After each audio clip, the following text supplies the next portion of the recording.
And then they messaged me there, and I told them about a YouTube link so they can watch it later. Right. And then they messaged. Okay, one more minute and then I will start the webinar.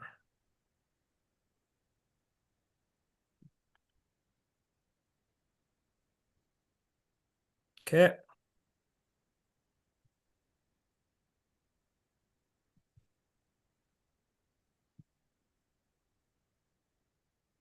Okay. Good morning, everyone, and welcome to today's webinar. My name is Kabir, and I'm with Bad Liver Research Group. I will be your host for today's session. We got a great lineup of speakers joining us today, and they will be covering Seeding 2026, last minute prep, and lessons from 2025, which is a really important topic for all of us. Before we get started, I'd like to take a moment to thank all the counties that support and fund our work. Because of their support, we are able to offer webinars and workshops that bring valuable information out to our producers. Just a couple of quick housekeeping items. If you have any questions during the presentation, please hold them until the very end. We will have 15 minutes for Q&A session. Or if something urgent comes up during the webinar, you need my help, feel free to drop the message in the chat. I will be keeping an eye on it throughout the session. Okay, it's my pleasure to introduce our speakers for the day. Alex Olson from Bad Liver Research Group.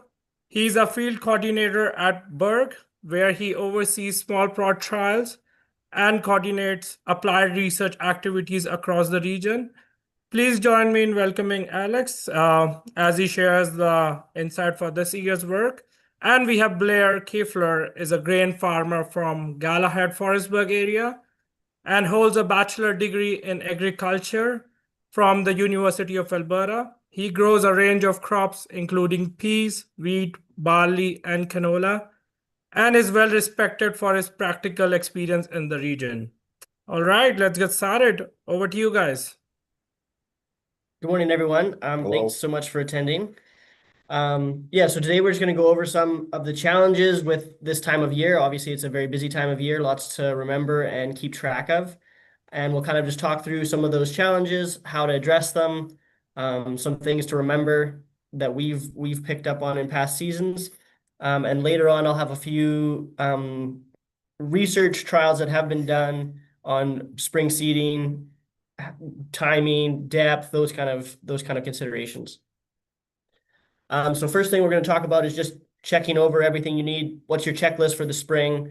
Definitely starting with equipment, seeders, tractors, sprayers, everything that you're going to need for the season. Make sure that it's all ready.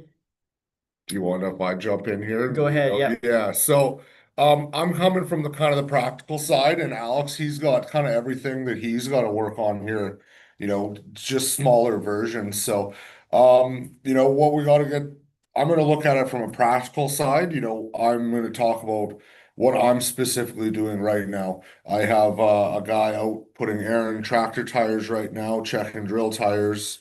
To pull that out, and that's the first step of the snow goes away and we can pull that drill out, and then it's an inspection time.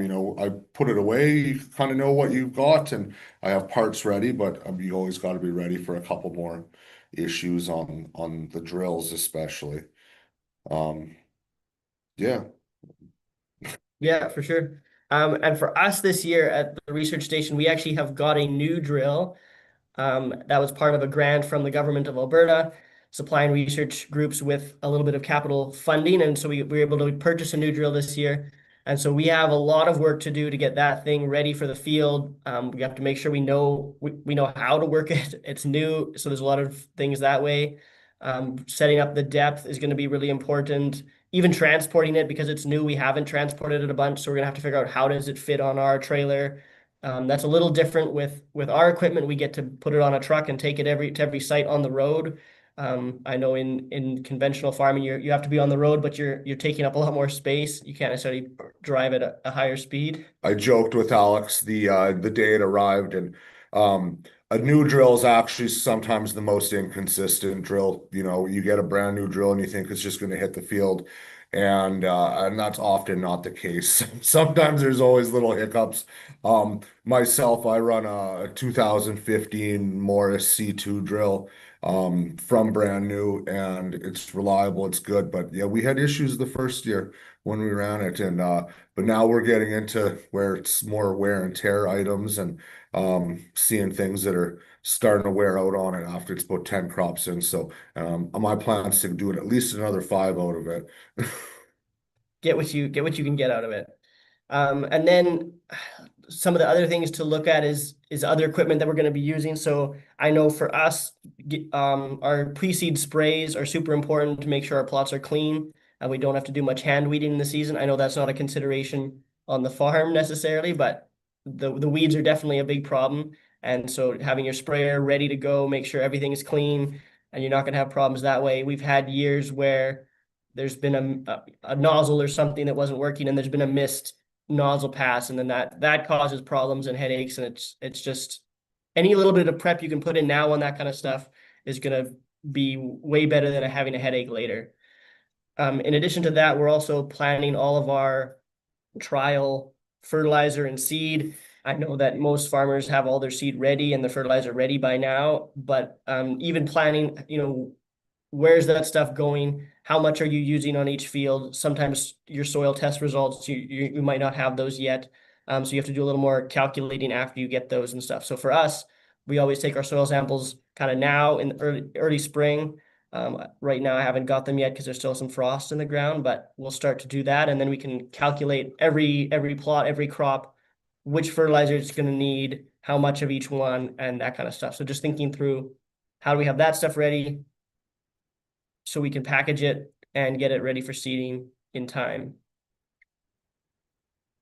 Anything on the farm side that's similar to that? I'm assuming it's Yeah, absolutely. So I have I this year I've kind of got my rotation is running a 4 to 8 year rotation.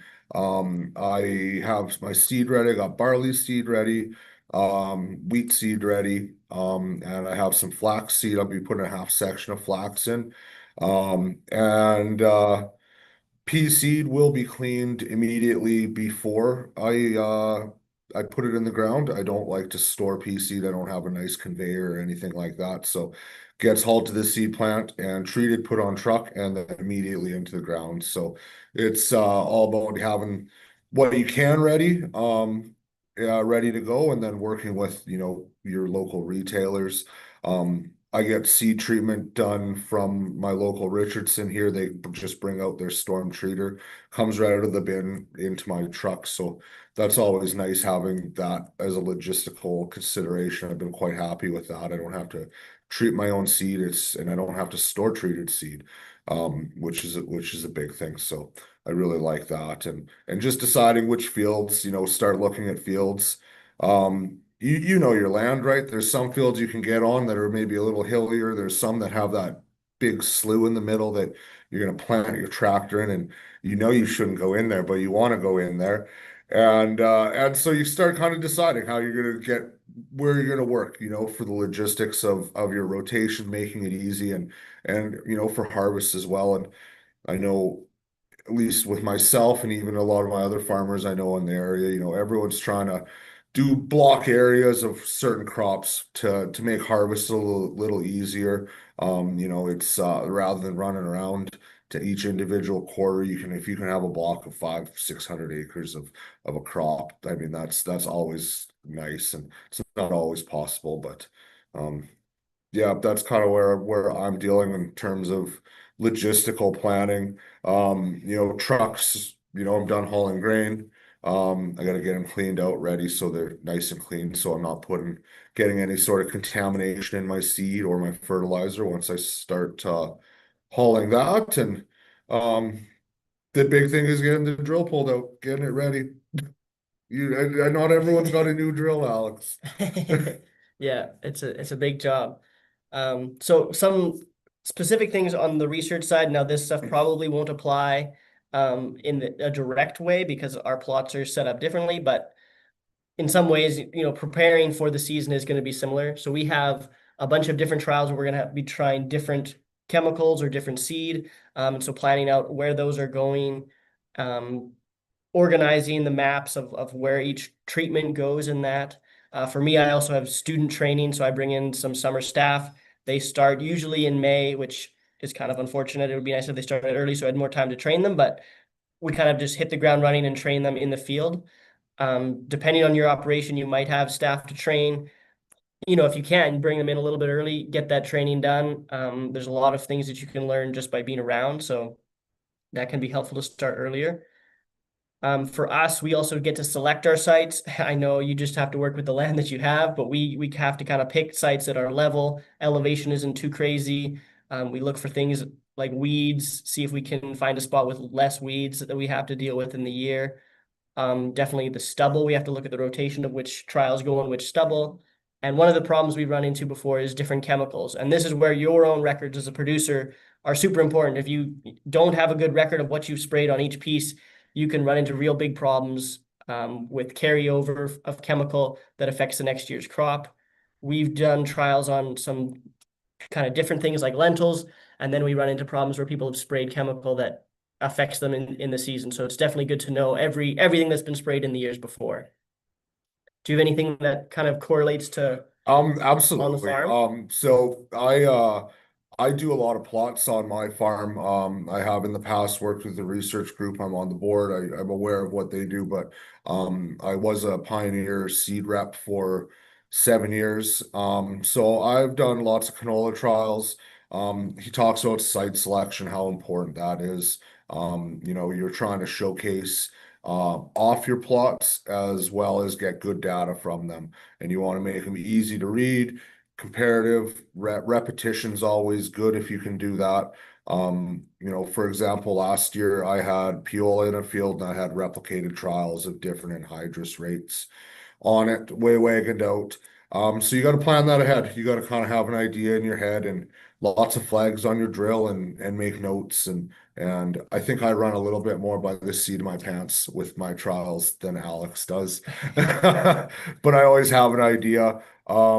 Yeah, site selection is just huge. I have a little area that I rent out to some seed companies. They do trials out there, and yeah, site selection on small plot is just so important to have nice level, and yeah, then you get good results. Hope that's always the hope. That's what we're trying for.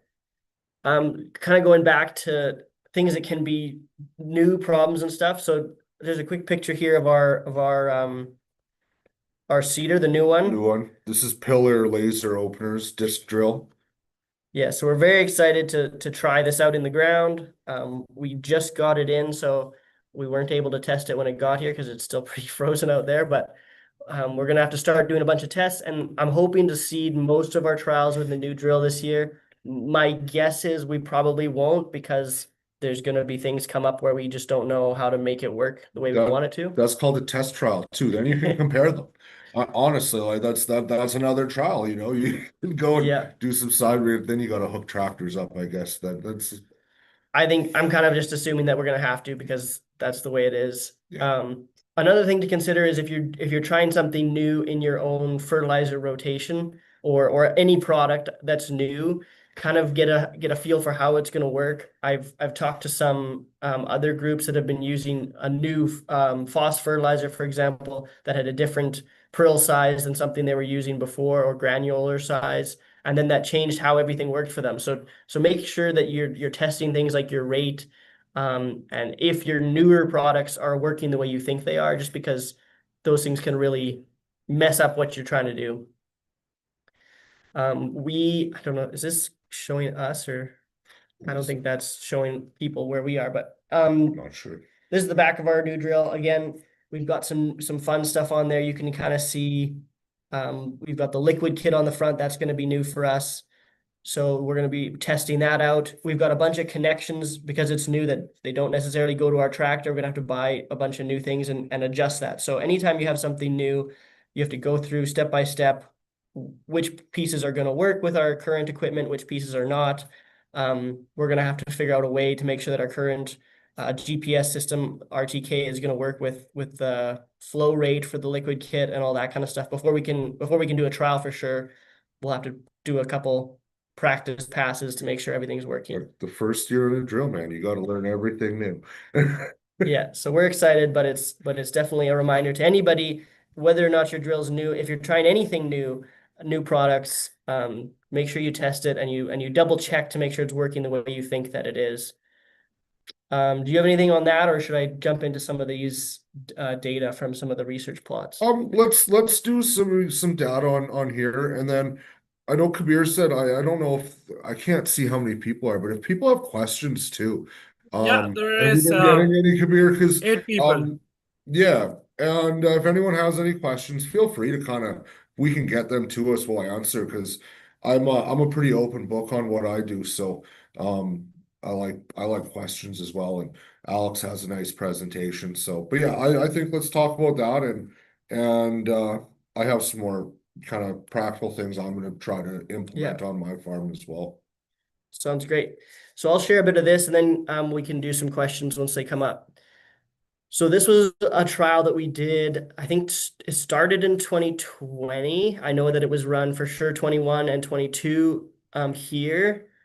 I wasn't here in 2020, so I didn't get to see the start of this trial, but it was done with Berg here down to Forestburg, and then Sarda had some plots up in Flair in the Peace Country, and Laura also participated the run out of Vermilion. So this was a trial just looking at what are the different things you can do with canola seed. I know for most people getting their canola seed, you kind of get that one seed size, so it's not necessarily a choice that you're making all the time. Oh, can I jump in on seed Yeah, size? go ahead. I have some to talk about with seed size, and I'm super biased. I was a Pioneer rep. I really think with canola seed size, my optimum as a farmer is in that 6,000 kernel weight. I love that. I'm not a big fan of the peppery canola. You do get more plants. But I just want to say that in my experience, I've always thought that bigger 1,000 kernel rate gives you a better stand establishment. It comes up, it's bigger cotyledons.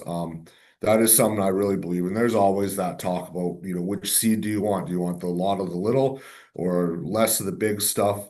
And now they make the A, B, C, D bags. I would take the bigger seed over the little pepper seed every day. So I do have a question, so sorry to interrupt. Okay. Jeff with the Western producer here, I didn't catch the name of the gentleman on the left. It's Blair Kiefler. Hey, Jeff, you got his name? Blair, yeah. I farm out of Forestburg here, so I'm a third gen farmer from Galahad now. I kind of live near Forestburg, and I farm between Forestburg, Galahad, and Alliance, kind of down that track. And yeah, this is I started farming myself in 2007, so this is my 19th crop I've put in on my own land. Yeah, any more questions? I love questions. Oh, he was asking for your spelling for your name. I just sent it to him. Spell it. Yeah, I you did can send it to send him that to him. Kuefler. Yeah, you guys can continue. Sounds great. So with this trial, we were looking like Blair was talking about at seed size, and also seeding depth for canola. And this trial, like I said, ran for those 3 years. So this is the data from, let me go back a second. Does it line up with what I said? So, and you're going to get different data in different years. And I think Yep. that's kind of an important thing to remember is sometimes you're getting a benefit from those bigger seeds, and sometimes you're maybe not getting a benefit. This is the data I've put in here from 2020.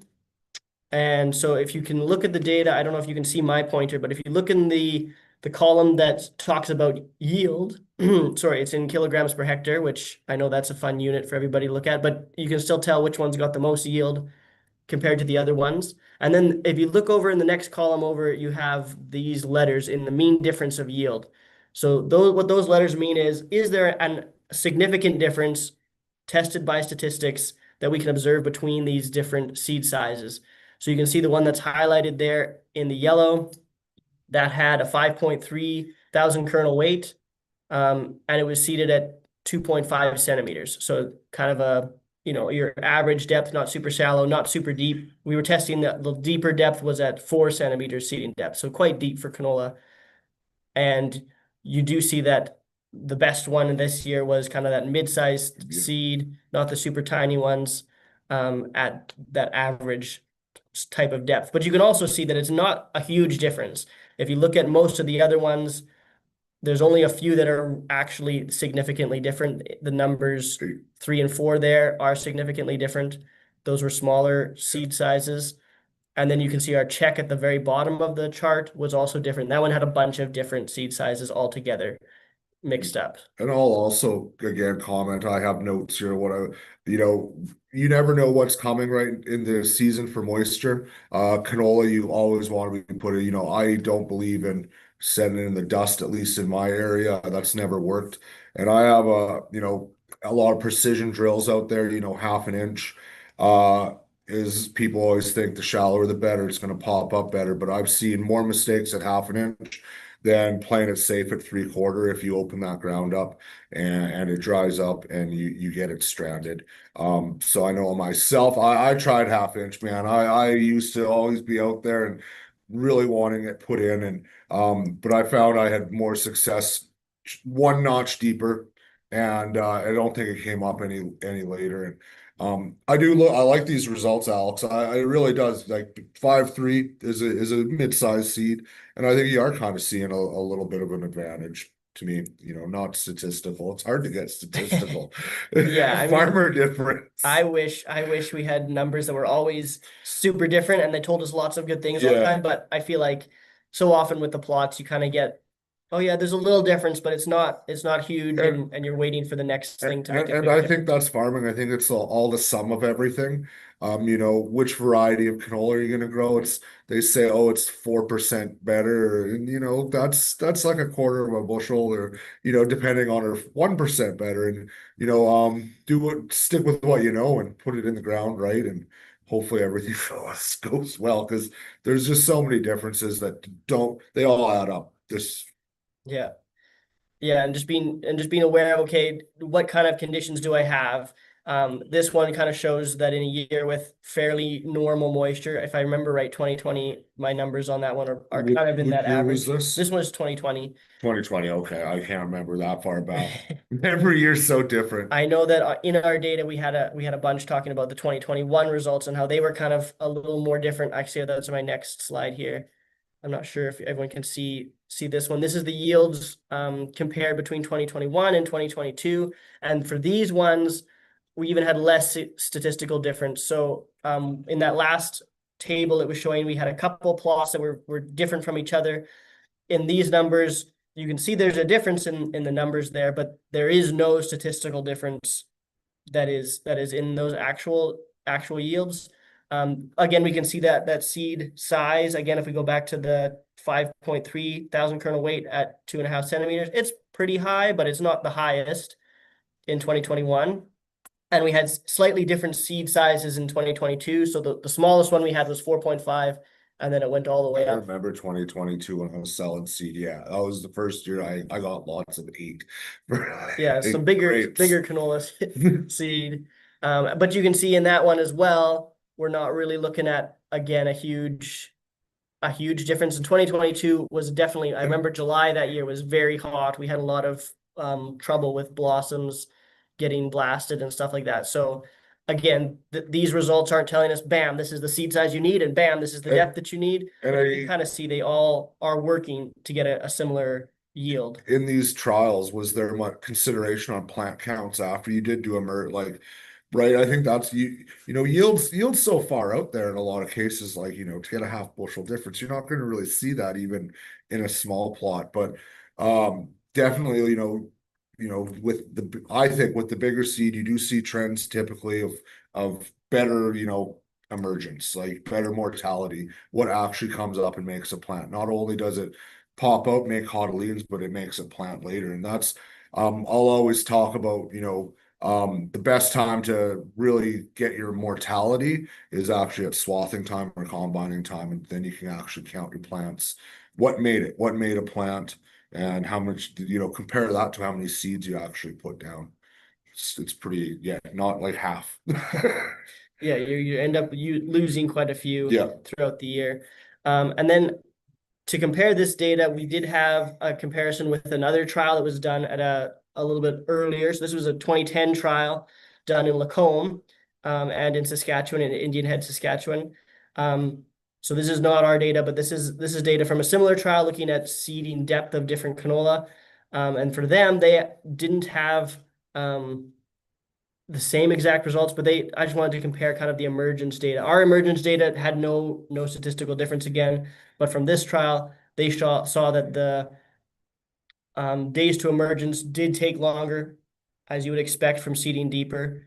And they also had that a little bit increased ground cover from seeding a little bit shallower, which is, a benefit for weed suppression and competition there. So if you have the moisture, it's always a consideration to say, okay, maybe we can push it up a little bit. If you don't have the moisture, then, you got to make sure you have seeds in contact with soil moisture. So again, kind of comes down to what your conditions are in the field and comparing that to what you're going to do for your seeding depth.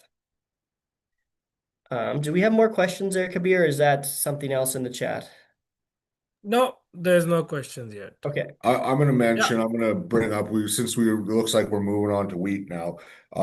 Seeding date on canola is a hot topic all the time. Some guys just, and again, I sold seed. I know when guys are putting it in, and my birthday is May 16th, and I always say I don't seed canola until my birthday. That's mine.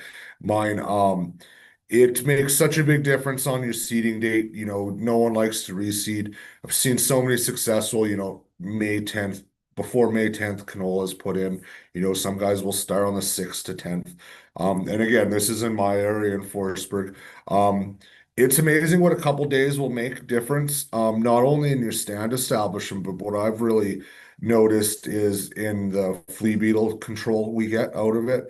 A lot of times the flea beetles in our area, if you plant a little later, it's less of an issue. And I'll always talk about, I had a customer of mine, we had the same lot of seed on 2 half sections side by side by a road, and he seeded I think May 14th, and I seeded 4 days later on the 18th, and he had to spray for flea beetles and I didn't. So that it's just a little different. And it's not always going to work that way, but with canola, if I always say with seeding, it's an old school way of, if you could seed everything in one day, what day of the May would you choose? And for me, it's May 20th. If you could seed every acre in one day, May 20th. So I look at that as going back, 10 days on each side of that. But every farm's different. Some guys love getting it in the ground super early, and some years it works. Some years the later crops are better. You don't know, but a canola, yeah, be very cognizant of canola with the seeding temperature. I've seen a few wrecks by guys getting too early, or you get that early frost, or the flea beetles eat it. Yeah, and a lot of this information we're just talking about, okay, what are your options, right? When you're farming, you're kind of at the mercy of the weather and equipment breakdown, and scheduling your spring into such a tiny amount of days. Absolutely. Sometimes it's nice to know, okay, well, if I seed a little bit extra early, I'm probably going to be okay, but can I push it, because that might be better in the long run, to know kind of what are your options. Yeah, it's just good information that way. And same for wheat. So this was another trial that we did. It started in 2019, so even longer ago, way back then. Yeah, so in this trial, we were looking at 2 different varieties of wheat that you can see there, Brandon and Connery. And this was another cooperative trial with a few of those other groups. I believe we also had a trial down at Cara in Oyen. And like before, the one at the Battle River Research Group site, and there was one up in Flair again with Sarda. A bunch of groups collaborated on this one. And we were kind of looking at, like Blair was talking about, what are your soil temperatures, the days of seeding. We threw in a seeding rate as well for the wheat, just to compare all these different things. So there was an early seeding date, seeded kind of when the soil was at 2 to 6 degrees, or then pushing it back to when the soil was at 10 to 12 degrees, which, you're getting later into May to get that timing. And so here's some of the data from that. This is a 2021 data. And you can see there is a difference here. If you look in the top column, the seeding time column, the normal seeding time, that's that 10 to 12 degrees, and the early seeding time is that 2 to 6 degrees. That was kind of the end of April most years. 2021, I think we were seeding April 29th or 28th, I believe. And you can see there's a difference in the yield there. Statistically, there's a difference. The normal seeding date, that later time, is a little bit more in 2 bushels an acre. So it's not, you're not losing everything on the seeding date, but you are gaining a little bit by waiting until the soil's a little warmer. And it goes right across the board to seed size, and the density of that seed as well is a little bit more in that later seeding date. Treating so much more important on the early seeding too. I know a few guys who are doing it, guys who are quite successful. I've got a little knowledge on this too. This is in the Coronation Concert area, dry area, and they're having really good luck.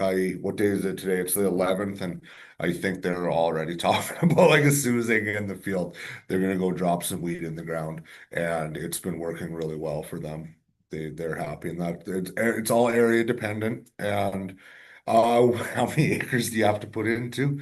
It's always nice to get a few in early and spread your risk as well. Yeah, if you have that ability, to move some of that from everything that's crammed into May, can definitely help. And then again with this trial, if you look at the second column there, or second row, the wheat variety, Brandon just outperformed in this case, which was not the major point of the trial, but it's just good to look at that. And then with the second part of the trial was the seeding rate. We just saw better yields with higher seeding rates. So statistically, the low seeding rate, that 200 seeds per square meter, was not as good as the higher seeding rate, and that's kind of the whole story with that one. Not too much to say about it. I don't know what 200 plants to a square meter. I don't know what that calculates to what people are actually doing in the field. Oh man, I'm not a big number guy like that. Yeah, I'd have to do the math. Yeah, that's a more of a math one. Anyway, so overall the results that we found with these different seeding date trials was just a little bit of preference for that later time. The warmer temperature gets you a little bit of a yield bump. And that can be weather dependent too, on when your rains are hitting those different crops. You have a little bit of maturity time offset with that. But again, you're still able to get a crop, and a pretty good crop, if you can get it in early, and you're not missing out on everything by and you know what I'll talk about that is it all comes down to logistics at the back end too. So your logistics, seeding, maybe getting a few acres put in early, you're going to be combining that earlier too. You're going to gain it on the front end. And I think a lot of the guys I see doing this really quite early wheat, early May or last week of April, which I think we might see this year. A lot of them aren't growing like a peas or a pulse or something like that. Last year I had quarter of my acres was peas last year. So I had a quarter of my acres combined before I even some guys are even going, and that some of these early wheat guys want a piece of that as well, just to get it off barley as well. Get some early barley, and good to get the combines rolling. Yeah, and that's another part of everything that happens in your spring is going to affect your fall. So it is part of the planning process. Should be looking at, okay, what are we doing? Are we going to stack everything on one? How do you want to have your harvest come in too? Like, no, there is that as well. Like, depending on, that changes if you grow all one crop, or, it's always, if you're just wheat canola, that makes it, a little tighter. You got a little bit of everything, but yeah. Yeah. And then comparing this to other studies. So this one was done, we're comparing it to this one by Collier et al. And then they saw actually a decrease in yield, and that can be due to quite a number of factors. But they saw the yield decrease because there was higher protein in the wheat that was seeded into a warmer soil. So you can have some kind of effect like that as well, and probably just depending on the weather that year that you're seeing those kind of a difference. Alrighty, that was kind of everything that I had to cover for those two types of trials that we've done on seeding. Couple of stories more than anything, just like learning from the past is important because you can see something come up, and once you've seen that thing happen in your own operation, you know what to watch for to make sure it doesn't happen again. You can plan ahead, you can do, preemptive checking on that piece of equipment or whatever. So I think it's super important to make kind of notes on the things that happen during the busy season, so you can come back and be more prepared at a later time. So I just have a couple lists here, going through them quickly. 2021, we were seeding into some super dry soil with a hemp trial that we had, and we just saw that there was nothing coming just because of how dry that soil was. So, take a risk on that, seed a little deeper if you have to, was a lesson we took from that one. 2023, we had trouble with our seeder, just with different shanks being at different depths, and that kind of wrecked our emergence. We had, the crop a few days apart from itself just because of the seeder problems. So just, again, going back to equipment, double checking everything, making sure you have it set up so it's consistent. That was also the year we were putting in our new RTK system. And again, when things are new, you have to really pay attention because it's going to be different from how you want it, and you have to adjust and change your system to fit the new thing. So we learned a lot that year, and by taking those notes and looking back, we were able to make the changes so that in the future years that system works really well now. Yeah, a few more there. Just volunteer canola. Make sure you have a chemical that's going to be effective on that kind of stuff. We've had a few times, and 2024 was a bad year for it, where we just didn't have an effective mix for volunteer canola, and it wasn't even on canola stubble. It came up a couple years later, and Oh it man, was still a mess. it's hit or miss on some of the chemicals on volunteer canola going into canola, and in other crops too. Like unless you're running a residual, they've been bad in this area. Yeah, it's been a struggle. Yeah. Yeah, so just being aware of what your problems are, and making a plan, trying something new if you have to, but being aware again of something new, you're not sure how it's going to react. And then yeah, last year we had that sprayer issue. So again, comes back to double checking equipment.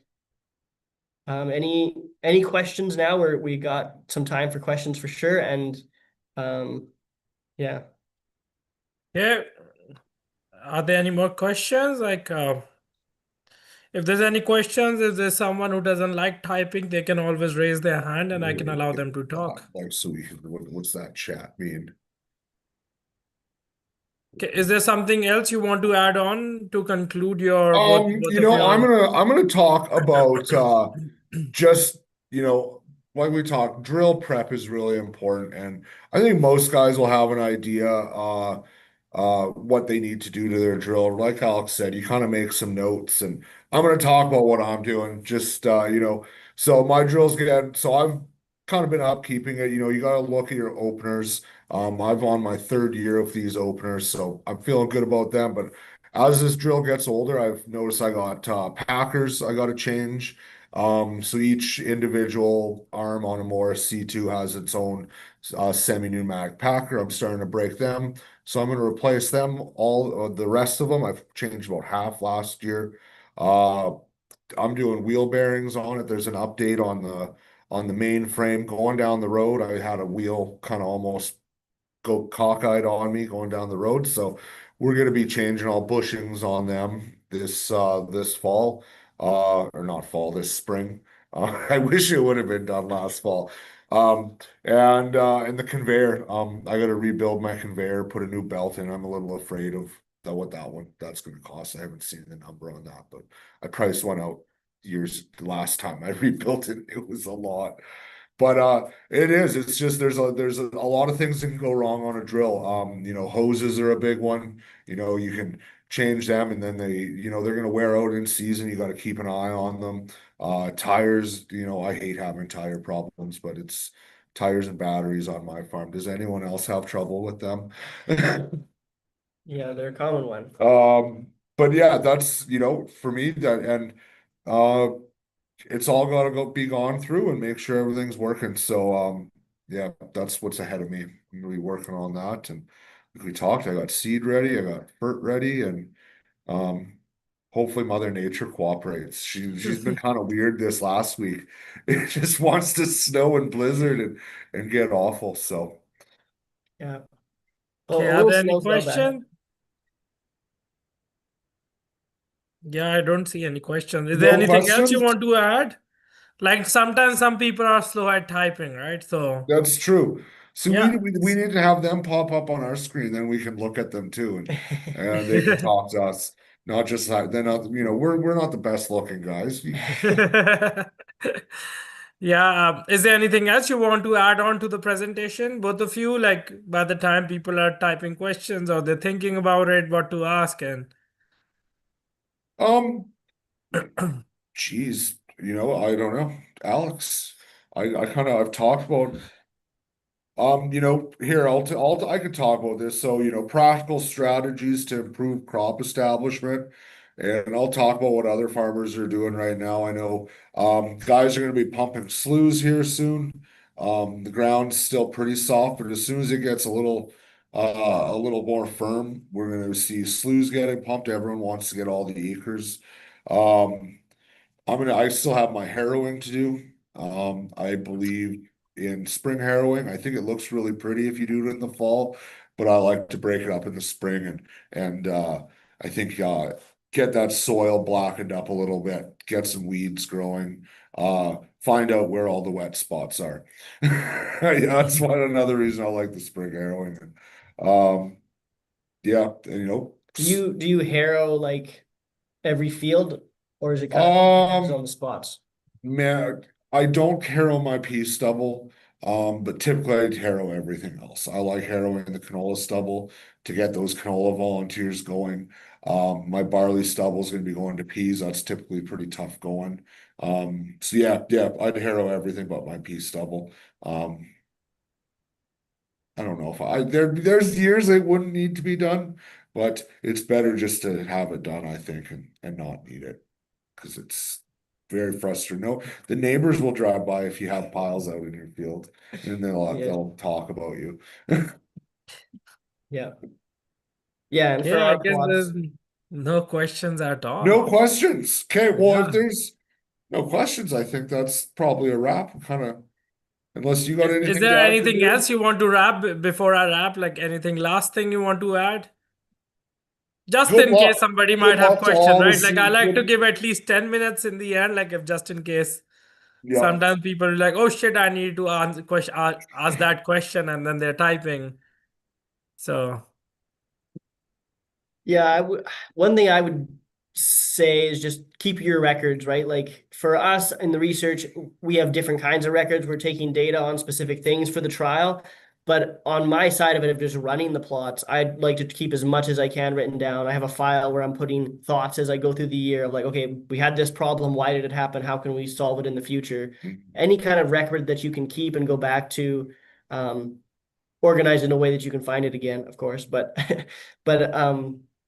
those kind of records just help you make your plan every year, and you can go back. And I always forget the things that I tell myself, oh, I need to remember this, because it just goes out one side of my head because there's so many other things going on. So to have those records in your year, sure, it takes time out of your day during the year, but if you have it later, it's going to solve you a lot of problems, and you won't waste the time, trying to solve the same problem again in future years.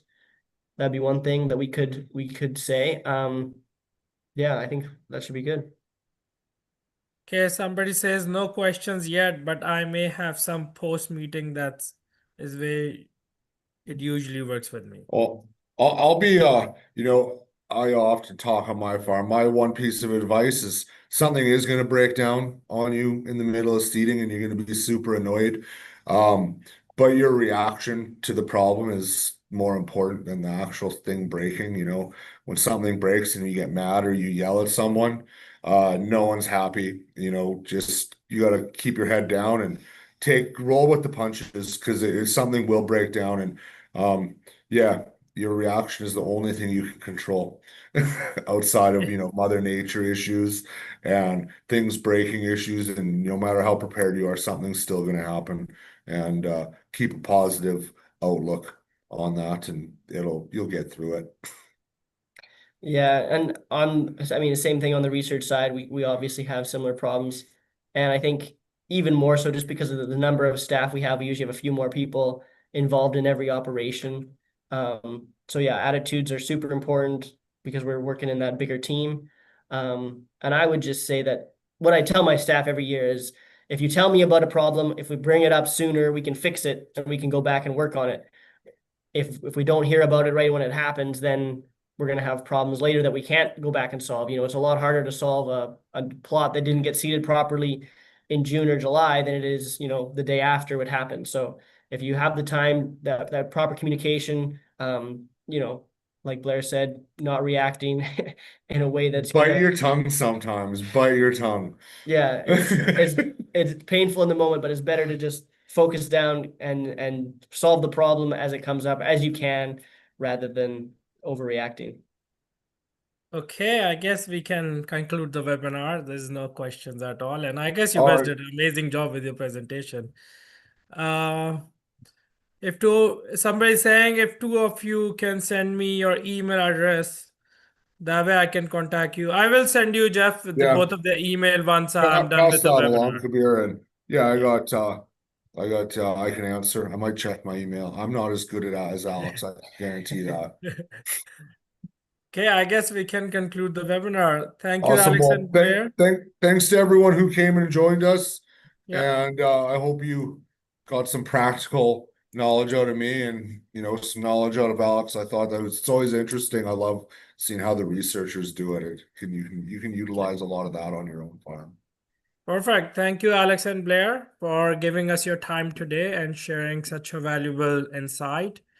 We truly appreciate your contribution, and thank you everyone for joining us today. We know you guys are busy, but we really appreciate taking out the time to be here. That brings an end to our webinar. We hope you found it informative and worthwhile. If you have any feedback or suggestions for future webinars, please don't hesitate to reach out to us. We're always looking for new ideas that are useful to the producers. Thanks again, and we look forward to seeing you at our next event. Have a good day, guys.